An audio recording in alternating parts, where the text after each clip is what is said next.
Summer start ஆகிடுச்சு. மித்துக்குட்டிக்கும் exam முடிஞ்சு leave விட்டுட்டாங்க. ஹஸ்பண்டுக்கு வீக்லி 1 டே வந்து லீவ் இருக்கும்.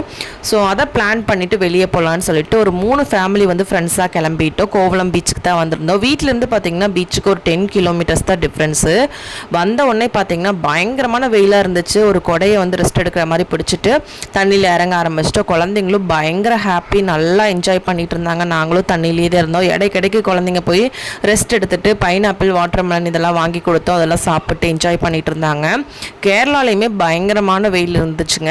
ஸோ தண்ணிக்குள்ள இருந்தங்காட்டி வந்து நல்லா இருந்துச்சு. ஒரு 4 மணி வரைக்கும் இருந்தோம். தண்ணியை விட்டு வெளியே வர்றதுக்கே மனசு இல்லை. பட் குழந்தைங்களாம் சாப்பிடாம இருக்காங்க. எல்லாத்துக்குமே நல்லா பசி எடுக்க ஆரம்பிச்சிருச்சு விளையாண்டுட்டே இருந்தங்காட்டி. அதுக்கப்புறமா கிளம்பி வந்து ஹோட்டல் போகலான்னு சொல்லி கிளம்பிட்டோம். பாருங்கள், குழந்தைங்களாம் பயங்கர டயர்டு. ஆட்டோமேட்டிக்காக வந்து அவங்களுக்குலாம் தூக்கம் வர ஆரம்பிச்சிருச்சு. ஹோட்டல் போய் சாப்பிட்டு அப்படியே வீட்டுக்கு கிளம்பிட்டோம். நம்ம சேனலை ஃபர்ஸ்ட் டைம் பார்க்கணும் மறக்காமல் சப்ஸ்கிரைப் பண்ணுங்கள். தேங்க்ஸ் ஃபார் வாட்சிங்.